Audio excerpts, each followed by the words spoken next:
Welcome to Jesus Centric Podcast. I'm Donna. I'm here with Pastor Josh. And today we're talking about when being nice isn't Christ-like. Yeah. This sounds like just the weirdest episode. Yeah, and you're like super nervous about this one, right? We've been having some technical issues and I'm in my head a little bit. So yeah, this is like the third time we've recorded this. So I apologize for that. But yeah, it's an interesting topic because I think we want to be kind and loving. So to hear that being nice isn't Christ-like, it's counter almost what we're taught. They'll know we are Christians by our love, but being nice isn't Christ-like, so don't do that.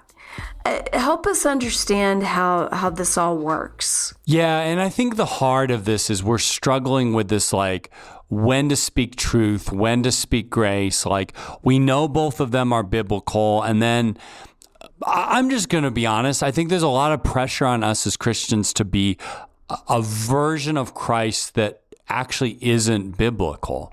And that version of Christ is one that we take certain verses and we say, well, Christians are supposed to turn the other cheek. Christians are supposed to love sacrificially like Christ did.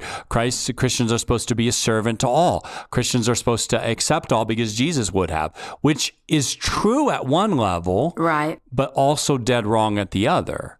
Right? Like we see a Jesus who's at times abrasive, right? I think back to just this Sunday, I read this verse, and it's funny, I'm reading the gospel reading, and the text is where Jesus says, he's talking about a Pilate, he says, go tell that fox, right? And like people chuckled, and they did it in both service, they chuckled. Why?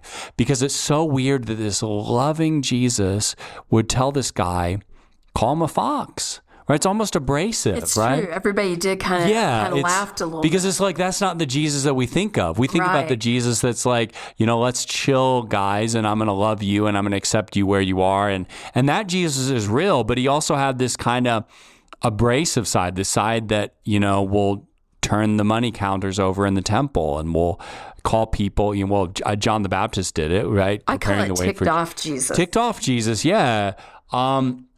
Jesus that says it how it is, right? And I think to understand that Jesus was a human being, so there's both sides of it, and to understand that we get to, in a way, embody both sides of it, and that,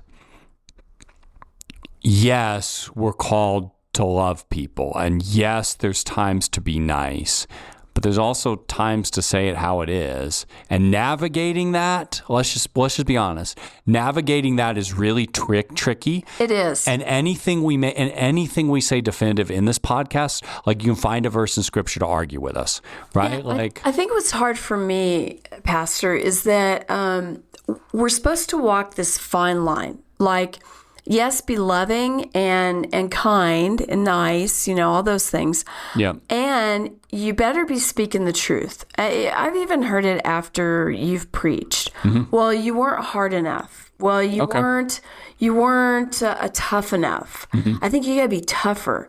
And we have a very wide range of people that we're speaking to. We can't always be tough. We can't always be gentle. Yeah. Which way are we supposed to go? You know what I'm saying? Yeah, we're supposed to be like Jesus, which is really simple and really challenging. And I think, and I don't know, as we're Christians, I think we have to be okay with the fact that people are going to have a problem with how we do it. Like, you're going to hear this and say, well, you could have been blunter, you could have been kinder, right? And I think that people are always going to have something to say, but our questions for ourselves should be like, are we being Christ-like? And at the end of the day, like, God gets to decide that. Other people get to challenge me in that.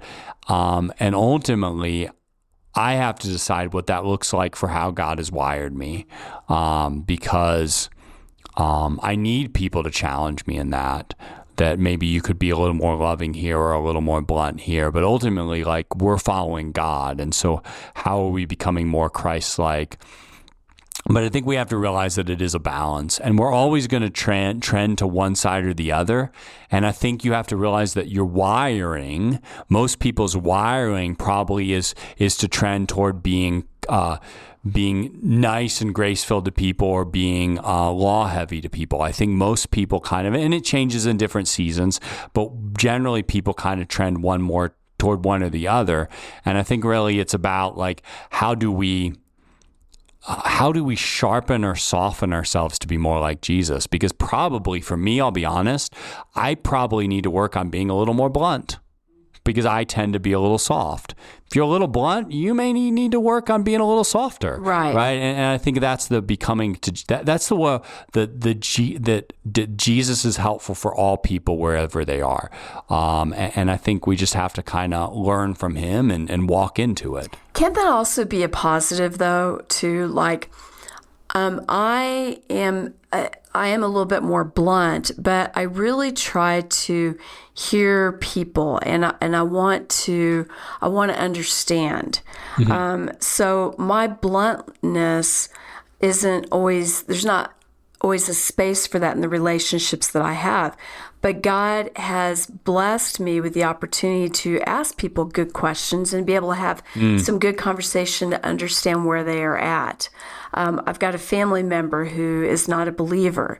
For me to go right down their throat would not be helpful. Yeah. But that family member has also said, hey, I really appreciate the conversations that we have, because you seem to want to understand where I'm coming from. I know you don't agree, but you're hearing me. And I always value that. Do you see what I'm saying? Yeah. And like, I think there's not always a place for that ride or die. But yeah, to know when and where you're called in those relationships to speak that. Does that make sense? Yeah, and I think for you, it's you understand like when you have some maturity there, that you understand like when you need to go after it and be blunt, and when you need to use a different part of yourself, which is like, because I would say those are two big facets of your ability to kind of go after something and fix it, right? Like, we'll just use this example. This is a great one. We're trying to fix some of our technical difficulties, and Nate's in the other room, and you're like, I'm just going to Google this and figure this out myself. And then you're like, here, do this, and like start punching buttons. And I'm like, I'm not going to do that. And so, but then Nate comes in, and you don't use your aggressive side. You could have come down and, hey, you need to fix this. Here's how you do it. But you went to your question side of it. Like, Nate, could we do this? And so I think it's understanding. It's because it's leadership. It's understanding how do you get to the person to where Christ wants the person to be. And so you want your relatives to know Jesus. And so you understand that probably going after them and saying, hey, you're going to hell if you don't believe, probably isn't going to work. Now, again, maybe that does in some places. Like, I'm not saying there's never a place to say that and be that blunt. I'm not going to say that. But you use your wisdom to say, in this situation, probably going after him is not going to work. And so I'm going to ask questions. And so you turn into a different portion of your personality. So it's not that you're ceasing to be yourself, but that you're looking at what the other person needs, and you're leaning into that. Yeah, I just don't feel that there's one equation to get someplace. I feel like you really have to hear and pray about, what am I called to say in this next moment? Or what posture am I called to take? I don't believe we're called to go down to everybody's throat. Yeah. And that maybe I am. Maybe in that moment I do need to be more aggressive. And God's led me to this moment to say something that's a little bit harsher than I would. But I don't know that nice or being kind is always the wrong posture to take either. Does it make sense? I don't know. Yeah, no. So there's this, like, we hear a lot in our world about these pendulum swings, and I think they're sometimes helpful and sometimes not. I think in Christianity, there was this big pendulum swing toward kind of Christians being nice, Christians being loving. And I think the pendulum swing happened because we had... well, that's when we used to say, is there such thing as too much grace, right? Like, it was that same... Yeah, and that reaction was against this kind of fire and brimstone, this Jesus is going to send you to hell, that was like kind of the Left Behind era of let's just scare the crap out of everybody so that they're worried about Jesus, so they're shaking in their boots, so they'll accept Jesus as their Lord and Savior. And again, it was made from maybe a good place, but so that wasn't right. And so we get into this kind of, we swung the other way, and it's like, well, Jesus accepts everybody, and Jesus loves everybody, and he's just so nice, and you can sit and chill with Jesus, and it's surfer bro Jesus, and that Jesus wasn't right either. Right. And so I think my problem is we swung so far to this, I'm going to call it surfer guy Jesus, this bro, what's up, let's chill Jesus, that now like anything that looks a little bit like that is now wrong within some circles. And so what I want to say is, yes, surfer bro Jesus is wrong. Yes, fire and brimstone Jesus is wrong. But let's not be worried about looking like one of those two. Let's be worried about looking faithfully like Jesus. Yes. And so if you're reacting to me talking about the love and grace of Jesus, are you reacting against it because it looks like surfer bro Jesus or because it doesn't look like Jesus? And that's what I think we got to get back to, that I think Jesus is, Paul said it this way, become all things to all people so that some might know Christ. And that isn't that we do just what they want, but it's that we do the right thing, but we also take what they're thinking, what they're going to into account in that. Yeah, and I would think for you, it's got to be particularly challenging because, we've talked about this. Some of the things that you've heard after a sermon are, I wish you would be harder. I wish you would challenge us more. I wish, all these things. And at the same time, we also have a new believer who just walked in, who's hearing this for the first time. How do you minister to both, challenge both, but not overwhelm the new believer and almost satisfy the one that's wanting you to be more challenging? Does that make sense? Yeah. And I think it's the reality of like, we even know this from reading the Bible, like not all verses hit us all the same way. And so I think like we have to understand that when we're preaching the full counsel of God, it's not going to be the same as your Instagram feed that's tailor-made for you, right? It's not the same as your algorithm. And so your algorithm is going to be, it's going to give you what you want. If you want challenging, if you want shocking, if you want surprising, it's going to find that. If you need comforting, your algorithm is going to get you. Your pastor's not your algorithm, right? And so now the hope is, now again, I would say this is where you get to challenge me, right? If every sermon I preach is really challenging and not comforting, you should probably tell me something. If I go a whole year and I don't say anything that's challenging to you or challenging to God's people, yeah, you should probably say something. But the whole counsel of God is both and. It's both grace-filled and it's both challenging and truthful. And so our preaching, our teaching, how we walk, our podcast should be the whole counsel of God. And sometimes we'll talk about how to pray to God when I'm numb. And sometimes we'll talk about, how to challenge other people in what they believe. And I think it should line up with the full counsel of God. But I would argue that when you're being formed according to the full counsel of God and not the algorithm, that it's more complete, it's more full, it's not just what you're looking for. Yeah. I think that's a really great way to say it, the algorithm piece. I think we're not always going to get it our way. Yeah. And the way that we hunger for necessarily. Yeah. To understand that there's a greater purpose, a greater reason, and to trust what God's doing in that space and that time. Yeah, and I don't know. There's been seasons where I've been worried about what people think. I don't know. At this season, I don't get super worried about like what the new believer is going to think or what the person that wants challenge think. And I more focus, and I try to focus, and it's not easy, but on how do I preach that full counsel of God? And they told me that in SEM, and I learned that then, but it's really become real in the last, I don't know, the last half a year or 3 months, that there really is, it's preaching the full counsel of God. And when there's challenge there, I'm going to lean into the challenge. I'm not going to avoid it. When there's grace and real strong faith there, I'm not going to avoid it just because somebody. And so it's leaning into the full counsel of God and really letting the Bible guide that, and not like what my nervousness is for how somebody's going to receive it. Because that's just and I think, and I say that all because I think you can get really nervous on how the person you're talking to is going to receive it. And that should be part of it. But really, how are you speaking truth and grace together to the person that you're listening to, or that you're talking to? And I think that's what it comes down to. Yeah.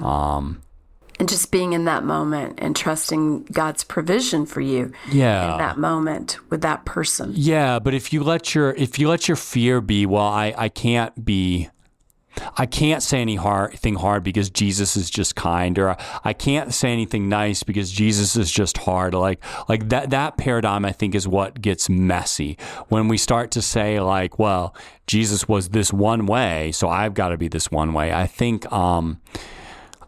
how do we go into it, and how do we model Jesus and model all of Jesus, and not just think to myself, well, culture's gotten soft, so I need to be hard, or if I'm hard, people won't accept it because our culture's soft, right? Or they're going to see milky Jesus rather than meat Jesus. Yeah. But to know that he's going to cover that, and not to let the cultural I think that's the big, not to let the cultural expectations of what version of Jesus I need to share, that, I want to share the actual Jesus. I want to share who he really was. I want to share, sometimes hard truth that, hey buddy, how's your life working? Because it seems like it's a mess, right? Is following after the desires of your heart working for you, right? Like, I think sometimes we need to ask that and not be afraid. So how do you approach it at Easter time? How do you approach, we're going to probably have 500 people in our parking lot this Easter, and you can't hit it all. Yeah. So what's the stance? How do you try to approach it? Yeah. I mean, a preview of Easter, but I'm kind of speaking to the disengaged Christian. I kind of decided to go that direction because I can't speak to everybody, because then I end up speaking to nobody. But I'm talking to the disengaged Christian, and I'm kind of talking about how faith isn't casual. And so I'm kind of going after it a little bit. It's got to have a little bit of an edge to it. But the idea is if you cared enough to show up today, like, I'm going to challenge you a little bit. And so that's kind of where I'm going, that I want you to be, I don't want you to just take your faith casually. I want you to know that it was actually a big deal that Jesus rose from the dead. And so, like, how's that look like? What does that look like for you? Like, are you just kind of showing up, hearing your good news, and then going home? And so I'm going to kind of go after it with that. And I think the reason why I'm doing that is, the nice thing for me to do is to just tell them that Jesus loves them. But I don't know that that's always kind. Okay, so this is just to be transparent, this is our third time to record this, and for multiple reasons. But you went into that in, I think, the second time we did this. Yeah, but I haven't done nice and kind this one yet. So talk a little bit about that, and then I want you to come back to nice and kind. So nice is what someone wants. So the nice thing when you show up on Easter is you see, you see your Easter lilies, you sing the song that you love on Easter, you get to wear your Sunday best, you get your picture with the Easter egg bunny or the Easter bunny. He's the Easter bunny. And you hunt for Easter eggs. And you hunt for Easter eggs. So that's nice. And we'll do some of those things. But kind is telling you what you need to hear. And I think there's a lot of people, back to the Easter, I think there's a lot of people out there that are kind of cultural Christians, like it means something to them. They know Jesus died and rose. They tell the story, but it really doesn't matter in their everyday life. It doesn't. I'm not asking myself how Jesus can help me in this work struggle. I'm not taking my challenges to him in prayer. I'm not walking with other Christians who can support me in his grace. It's kind of just, yep, Jesus did this for me. I do my thing and then I'm done. And I think there's quite a few Christians out there that kind of fit that. And I think I can sometimes act like that too, like treat Jesus as a means to an ends, not as my Savior who created the world, who died on the cross, who rose in victory for me. And so I think the kind thing is to say that, like, either this matters or it doesn't. Either this is the most life-shaking, earth-altering thing that ever happened, that someone actually rose from the dead and defeated death, or it doesn't matter. Yeah. Right? And that's going to kind of be my point within that. And it's not nice, but I think it's kind. It's not nice because we had to get through Good Friday to get to Easter, and there's nothing nice about Good Friday. Yeah. Good Friday. If you journey with it through the whole Holy Week, it's not a nice, pleasant experience. No. But it is a kind experience because you see the depth of his love for you. You see the problem of sin. You see why the resurrection matters. And so that's kind of been my point away from nicety is I'm going to share what you want me to share on Easter, what you expect. When Josh was little, Pastor Hiller showed that the Passion of the Christ. He showed the crucifixion clip from that. And my son was really young, and he turned to me and he goes, "Mommy, what are they doing to Jesus?" And he was like near tears because he couldn't believe it. That's the brutality of Good Friday. There is nothing nice about that. And but it's kind. Yes. Yeah. And so I think, the application of this, like in our lives, is we don't always need to be the one that shares what they want us to say. But we do need to be the one that takes into account what they need to hear. Yeah. And what they need to hear isn't always truth thrown down their throat. Correct. Let's just be honest. Now, sometimes it might be, but it's to take that into account. It's really to have this, this peace that we walk into those conversations with, to realize that I don't need to defend Christ, but I do need to sometimes speak truth. I do need to sometimes speak the hard thing. I do need to sometimes kind of scale back and say something nice, right? But it's taking all of this into account as I walk in, which is really easy to say and really hard and challenging to do. I have a really good friend, and they needed to have a difficult conversation with somebody. And I asked them how they were going to do that. And they said, "Well, I'm not going to do that in this first conversation. In this first conversation, I'm going to listen because I want to hear them.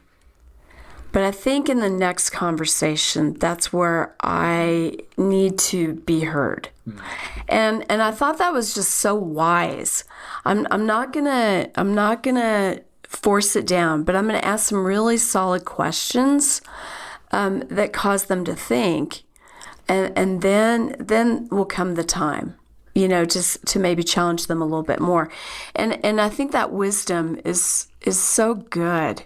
Like, not every conversation has to be had in that moment.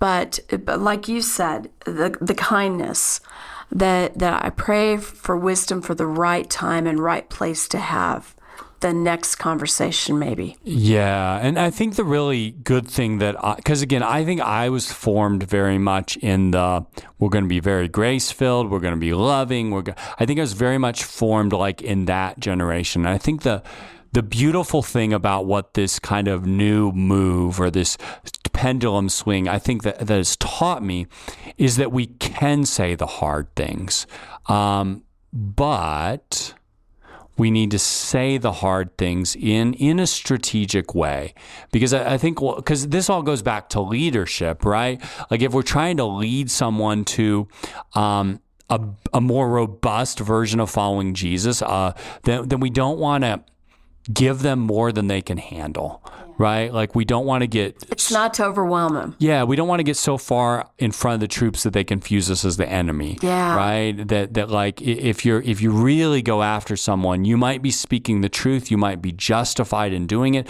It might be all true, but if they sever the relationship, then you lose that ability to ever speak truth to them again. And so I think we have to be kind of cognizant and careful of that, and remember that God can do more through two people speaking than two people ignoring each other. And so how do we not fear that and let fear take over? Like if we're fearful of what others think, we may never have the conversation. But if we're wise about it, then I think we get the opportunity to say the hard things, but say it in a wise and discerning way. Yeah, I love that. I love this conversation.